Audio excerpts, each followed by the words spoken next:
There she is. How you Yeah. doing? Good. How's How are you doing? good? Happy summertime. I know. I don't know about where you are, but it is so hot here.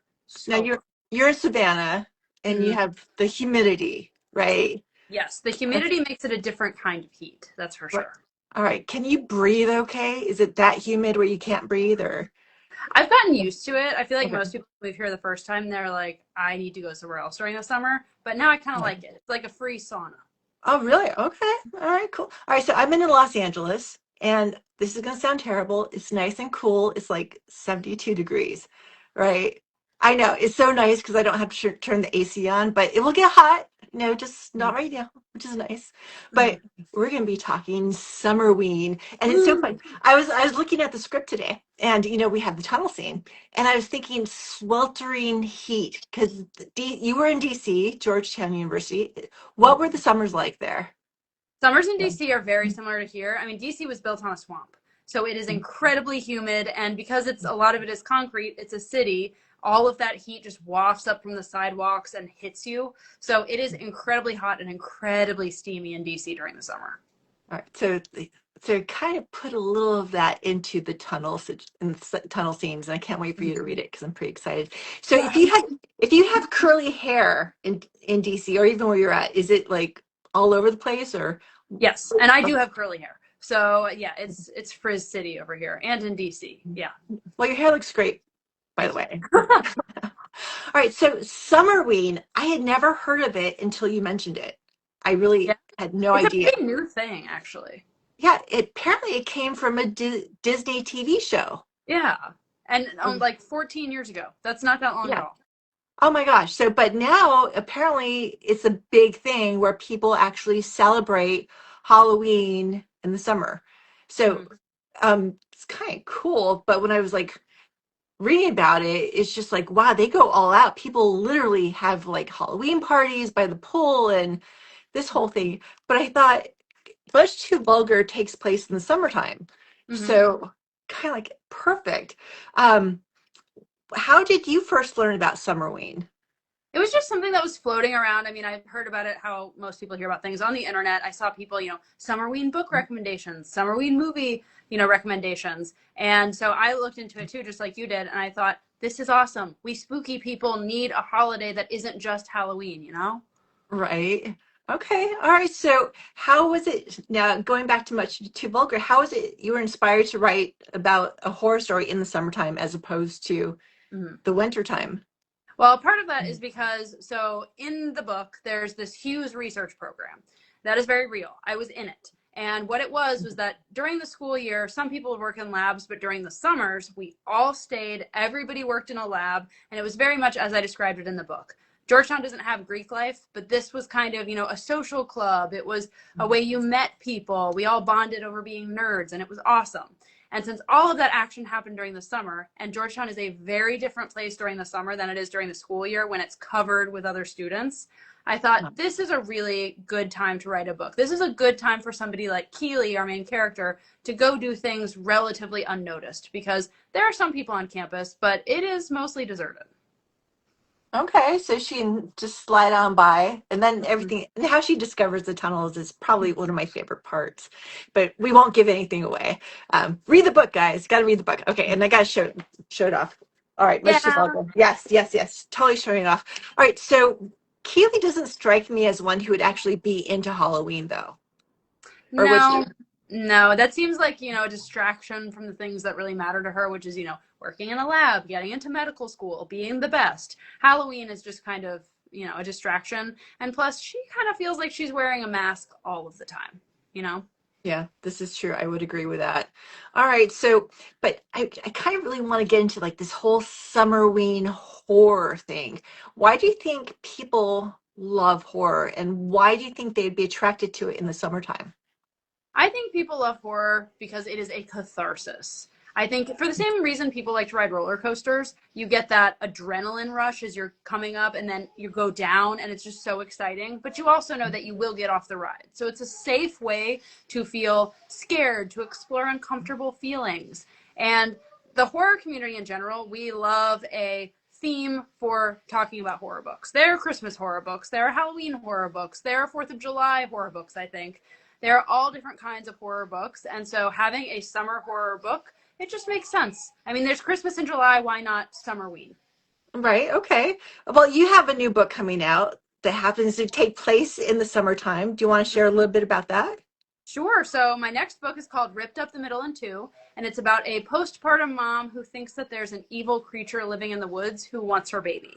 And this takes place in August and September here in Savannah, where it is very steamy, and she's always going on these walks outside with the baby and trying not to melt. And that is just such a weird time to be outside because you don't want to be cooped up inside all day. It looks beautiful, and then you go outside and it's oppressive. The heat almost becomes a character. And it is kind of like that in Much Too Vulgar as well, because I feel like when people are cold, we're more rational, you know what I mean? But when we are really hot, everything, like, that's what rage is associated with. Anger is associated with that, and I think there's a reason for that. Oh, I totally agree, especially when yeah, you just feel that icky and nothing seems to work at all, Yeah. so it's like, oh, okay, all right. Could you see Much Too Vulgar being set in the wintertime though, or is it just have that summertime vibe because It's of got a summertime vibe to me, mostly just because, like I said before, the campus being more deserted, people can do things without being seen. You know, if you're there during the school year, there are students everywhere all the time. You couldn't go into the tunnels. You couldn't hide. That would never happen. that's kind of cool though. All right, so what do you find scariest about Summerween, or is there something that you find scary about it? When I think of Summerween, it just sounds like fun to me. It sounds like, I think we talked about this earlier, carving watermelons instead of pumpkins, having pool parties with, Halloween themes. That just seems like a fun way to think about horror because there are so many types of horror. And you and I have talked about this before. I mean, you can have fun horror, you can have slasher horror, and you can have horror that makes you want to stare at a wall when you're done with it.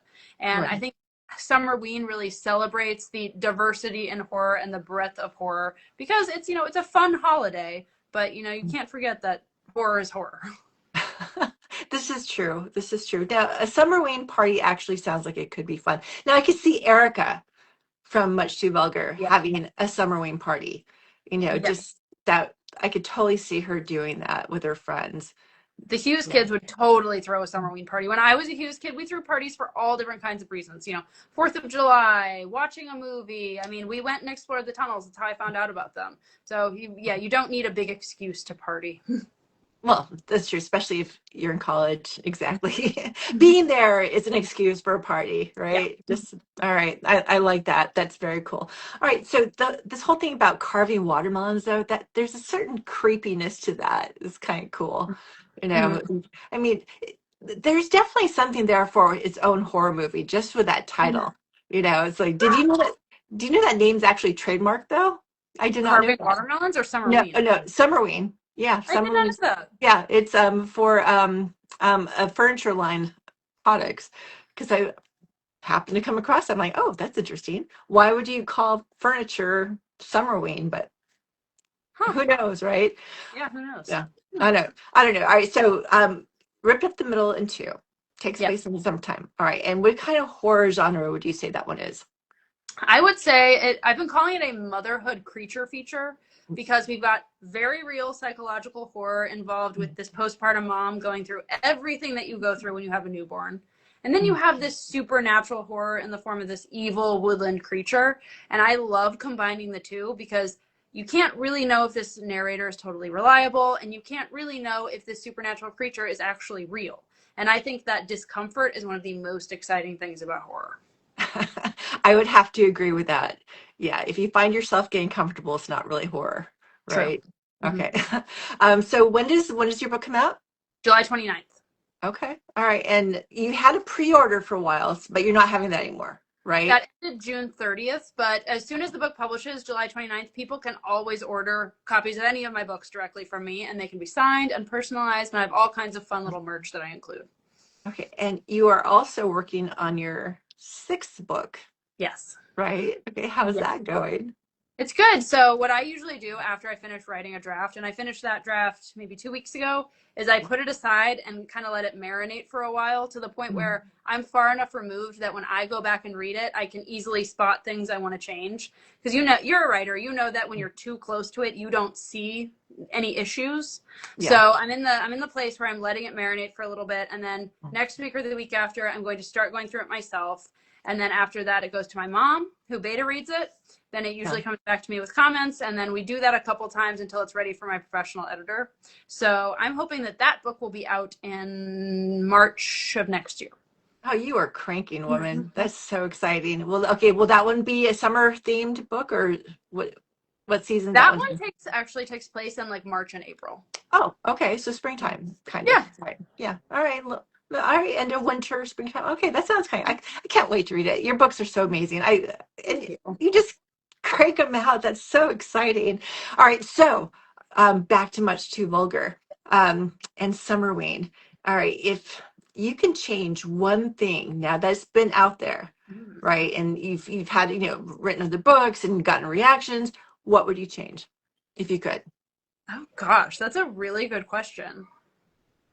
I think, and maybe this comes from working on the script with you, is having a maybe a bigger role for Erica's boyfriend Tom, because he is so despicable, and he doesn't have a big part in the book right now because we're all in Keely's head, and I think that's fine. But I think it would be interesting to explore that a little bit more, the way you've written it in the script. I think that's a really fun character. Well, okay, when we do the TV series, I'm putting it out there, we'll have more for Tom, Awesome. and I have to admit, because that tunnel scene, I've really been working on this tunnel scene because, just really, because I think when I first wrote it, I was totally dismissing the heat. And the summer heat is like a character itself. So I'm not bombarding it with heat, but I'm really including it, and I'm adding more to Tom, which is just kind of came organically because of it. So, Awesome. and then it was, as we see Erica later on. I mean, I am so freaking excited with these characters. Oh my God. And and like I said, any actor with any of these characters would have so much fun. Not just Keely, but all of them. Even like Kat and Zane. The not as big roles. But I Mhm. mean, you have written such a rich book. There's so many layers, and it's so cool. And like you said, when you let it marinate and you go back and you start seeing things differently, I'm like, oh my God, that's it. And you start changing this and you start changing. I'm like so excited. I am just so excited. So guys, you have to read the book. So then when you see the movie, you say, oh, that's not in the book, but I get it. But you have the basis here for a series that could go on for a long time, which is really Yeah. exciting. And speaking of series, I've told you this, but I do plan after this sixth book that I'm working on is kind of done, I will start writing the sequel to Much Too Vulgar. And I'm really excited for that. I have an idea. I have like the germ of some ideas. I don't really know where it's going to go, but that's my favorite way to write because Keely is such a rich character that she'll tell me. She'll tell me what she wants to do. Oh, yes, she will. Yes, she will. And I love how she's like so complicated. She's not insane. She Mhm. just sees things her own way, which Yeah. is so cool. And it's funny. We say that she's disturbed, but she would never admit to that. She would never like she's the normal one. Everyone else has problems, but Yeah. she's just so in it. And I think this is kind of like really cool. I Anyway, think so I've had other people to describe her as a psychopath or a sociopath, and I wouldn't even describe her that way. yeah. I think she's more complicated than that. She resists having some sort of label, and I mean, part of it is to do with nature. A lot of it is nurture, but you never really know. And I think that's more realistic. That's how people really are. You can't just slap a label on somebody, and they conform to it exactly. And that's definitely not Keely. That's for sure. Yeah, she's definitely her own person. And I Mhm. really cannot wait to see what she's like when she's out of college. Yeah. It's like, and you will have her go to medical school, right? She will, or will you? I Or, am not going to tell anybody. oh man, okay, all right. Well, she is, and I'd be curious to see how she handles her mother when she sees her mother again. That would be really Yeah. cool. I don't want to give too much away, but I will say it would really help if people have read A Veritable Household Pet. before the sequel. I'm not going to say the title. The sequel for Much Too Vulgar, when it comes out, it will help if you've read A Veritable Household Pet, because that one exists in the same universe as Much Too Vulgar. Very different type of book, but you will recognize some things. Yeah, that's a really good, but totally different, totally unexpected, which is really cool too. I mean, you are such a talent, and I'm so glad we had a chance to meet because I love your books. I mean, and from the Rotting Room to A Cold Night for Alligators to A Veritable Household Pet to Much Too Vulgar, and that's not in the right order, but you just get in this zone and you create these incredible books. Thank I'm you. like so exciting. I feel inspired, because I see it and I'm like, okay, how can we make this happen? So I'm so glad we're doing this. I mean, I'm so grateful. Okay. All right. So because of Summerween, um, like I said, it was new for me. I actually pulled out a Oh my mask gosh. and it's so funny. That's awesome. An artist made this, but it scares me, so it's kind of creepy, right? It kind of gives me like the Shining vibes. Right. But Yeah. I Or really, I don't know if you've seen Hokum. It gives me a little bit of like Hokum vibes, or Donnie Darko. yes, definitely Johnny Darko, but I thought it was cool because they have like little hearts and stuff in there. I mean, it's a But cool, it's definitely cool looking, but any mask is a little bit creepy. right. But something about this just really. So I found it when I just knew I was going to go on with you. I'm like, okay, I have to pull this up for Summerween. So I thought it was kind of funny. Yeah. No, that's a very good Summerween choice. That's for sure. Right. But of course, too hot for Savannah. I mean, because you'd melt too Yeah, much. absolutely. Right. But no, so people in Savannah celebrate Summerween that you know of? I don't know. I think for everybody that I've seen is doing it more like we're reading Summerween books, Oh, but I'd love to have a Summerween party at some point. I think that would be so much fun. Like celebrate books, celebrate movies, celebrate all things spooky, because Savannah is the most haunted city in the US. And I feel like we don't lean into that quite enough. Yes, there are ghost tours, yes, there are history tours, but hmm. we need more. We can All always right. have So I totally agree with that. And I'm thinking for Much Too Vulgar, the movie, yes, yes. we should definitely have a Summerween fundraiser party there. Oh, that would be so And much fun. wouldn't that be fun? Have people dress up in costumes, Yeah. dress up as Hoyas even. Hoya, meaning the Georgetown mascot, right? Well, The you've Hoya. heard the joke, right? Ask No. say what ask me what is a Hoya? What is the Hoya? Yes. Hoya means what? It means what? Oh, The motto is Hoya Saxa, which means what rocks. So it doesn't make any sense, and our like physical mascot is a bulldog, but we are the Hoyas. the Hoyas. Mm-hmm. Yes. Okay. I Mm-hmm. like that. That's very cool. All right. So we have to put that on the calendar somehow, some way. We need to make that happen. Just Yeah, so people can really get the full experience of what Summerween is, yeah, and they can see all your books because by then you'll probably be working on your eighth book by then. yeah. That's about Probably. probably. Yeah. Right. Yeah. Okay. You're averaging about 2 a year, Mm-hmm. right? That's We'll see if I can keep up that pace. awesome. Well, how do you do it? Because you have such a full schedule. You just make it happen, or I set weekly writing goals. So like when okay. I am writing a book, I don't really take off. I'll have, okay, I need to write 5,000 words this week. And I have been Mhm. able to stick with that. It is hard, and I have to write at weird times sometimes to make it happen. But it is so much easier to go back and, fix something that's already written than to write something from scratch. So if I can stay Yeah. in that world for as long as I need to stay into it to get the book done, that helps. So they're kind of like writing sprints. I used to do NaNoWriMo, National Novel Writing Month, which encourages you to write 50,000 words in 1 month. And you only do that by writing every day, and that was very effective for me for finishing books. So I do that on a weekly basis because the daily one is a little bit much, but it's been really helpful. That's so very cool. And you just get it done. You are so inspiring. You really are. I mean, you set your mind to something and you do it. I mean, and so many people talk about stuff, but they never follow through. And they're like, "Oh, yeah, yeah." And you do it. And I think It's that's not awesome. easy. I mean, it took a lot of practice. I started with short stories. I have several novels that will never see the light of day because, I write differently. I've learned a lot. And now I've got a process that works for me, but it took a lot of trial and error to find it. And you just keep going. And and you're always constantly building. So the more you do, the more you learn and expand and Yeah, evolve. Exactly. Yeah. exactly. I think that's awesome. All right. So I know we cut our little lives to 20 minutes. Mhm. So Summerween, we will definitely have a Summerween party next year, one way or another. So we will talk about that and have people really be part of it. And who knows, maybe we'll create some sort of horror game where people Ooh, can partake. Wouldn't that be fun? that would be fun. So turn it into a little event. And your book comes out ripped up the middle too. I love that title. Me too. July 29th. 29th. Okay. So people be on the lookout for that. And I cannot wait to hold it in my hands. And I have a feeling we might have another movie there.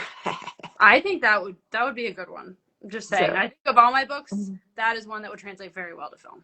no, I have to say all your books will. Oh, thank Yeah. you. So anyway, we'll get one in the can and see how that Mhm. goes. And I think people will be really excited because I know I am. But Me anyway, so people, thank you so much for joining us. If you didn't get a chance to send out a message, I don't have my glasses on, so I can't read anyway. But send a message to either me or Viggy at Viggy Parr Hampton, and we will get back to you. And be sure to check out her book coming out in July. And Much Too Vulgar is also on her website, viggyhampton.com. And we will do this again in 2 weeks. And if you guys have a topic that you would like us to talk about, let us know. And we have we have your new book coming out, so maybe Yeah. we'll talk about your new book. Yeah, that's You want always a to do good one. We also had a lot of people respond to what are your favorite horror tropes. So that could also be a that? good thing to talk about. All right. Thank you so much, Viggy. I appreciate you. And we will talk very soon. Cool. Perfect. Awesome. Happy Summerween, everybody. Summerween. All right. Okay. Kooky math, right? Ooh, Yes. it is freaky. It's freaky. But the artist who made it, she was like really cool. So anyway, all right. I'll see you next time. Take care. Bye. Bye. Thanks, guys, for joining.